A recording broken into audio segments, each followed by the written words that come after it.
من أطهر بقاع الأرض. حوريكم طريقة سهلة وسريعة وميسرة ومسار واضح توصلوا فيه للحرم. الآن بإذن الله طالعين إلى مكة المكرمة نصلي التراويح في الحرم. من أكثر الأشياء اللي أنا عارف الناس يشيلوا همها لما يبغوا يطلعوا مكة في رمضان وتحديدا في العشر الأواخر هي الدخلة إلى مكة، المواقف، الوصول إلى الحرم. اليوم بإذن الله حوريكم تجربة جديدة ومفيدة فإن توقفوا السيارة وصولا إلى الحرم وانتهاء بوجبة سحور مميزة ومختلفة، يعني تجربة ميسرة متكاملة مريحة للجميع بإذن الله. هذا مدخل مكة، إشارة المرور اللي يسموها إشارة الدوارق، قبلها في مخرج يمين هذا اللي تدخلوا منه في الرصيفة مقابل محطة القطار، وهذا مدخل وجهة مسار. وهذه التذكرة سووا لها سكان هنا. مدخل المواقف مسجد الملك عبد الله شرق. وقفنا السيارة والآن إن شاء الله متجهين إلى الباص. ما شاء الله المواقف كبيرة زي ما انتم شايفين، وتعتبر مواقف نموذجية. شايفين كيف الأرضيات، مسارات للمشاة، لوح، كل شيء صراحة إلى الآن شيء مرتب. من المواقف في عندكم جميع الخيارات، السلم الكهربائي، في الدرج اللي بيسوي رياضة، وفي المصعد. احنا الآن هنا في منطقة المواقف نمشي في المسار بإذن الله لما نوصل للحرم. أوريكم كل الخطوات المفيدة اللي تحتاجوا تعرفوها.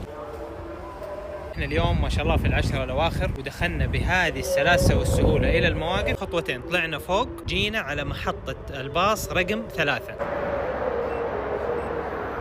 هذه محطة الباص من جوا، مقفلة، مكيفة، مربوطة بسماعات الحرم، فيها جلسات وتفتح على الباصات مباشرة. ولاحظوا الارتفاع الموحد عشان العربات كبار السن.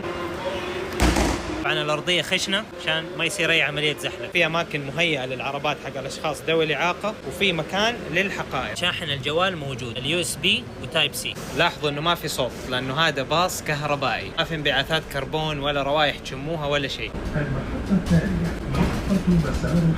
مسار مخصص للحافلات، يعني ما حتدخلوا في زحمة ولا شيء. وصلنا إلى محطة مسار الحرم. من الباص تستقبلكم الجولف كار عشان تقربكم أكثر للحرم. كل شيء بتشوفوه في تجربة اليوم هو نفس الشيء لما انتوا تيجوا حتعيشوه. الهدايا التذكارية الجميلة يعطيك العافية. مركز خدمات الزوار، الباصات والجولف شغالين على مدار الساعة.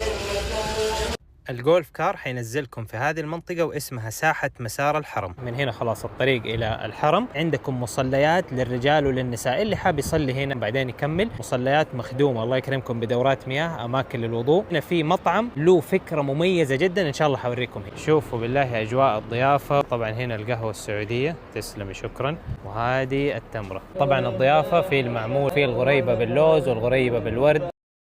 وهذه الحلويات المكاوية، اللدو واللبنية. موقع دورات المياه الله يكرمكم استراتيجي، فيه للرجال وفيه للسيدات، نظيفة ومرتبة. هذه النزلة إلى ساحة الحرم في الدرج العادي، في السلم الكهربائي، دي المصاعد. المصليات اللي موجودة اللي وريتكم هي في وجهة مسار، مربوطة بسماعات الحرم في حد الحرم، مخدومة الله يكرمكم بدورات المياه، تقدروا تصلوا فيها، فيه للرجال وفيه للسيدات. ولو حابين تكملوا تمشوا الخطوتين هذه دقائق تكونوا في الحرم، برضو الخيار عندكم. تحجزوها من تطبيق وجهة مسار اسمها باقة الزيارة، تشمل موقف لمدة 5 ساعات لسيارة واحدة. بداخل السيارة يكون في 4 أشخاص لهم تذاكر الباص ذهاب وعودة، كل هذا بسعر 150 ريال سعودي. تحطوا التاريخ ووقت بدء الحجز، من هذا الوقت تبدأ تحسب ال5 ساعات. تحطوا لوحة السيارة، تحجزوا وتدفعوا وتدخلوا بكل سهولة والله يتقبل من الجميع. بمطعم نية.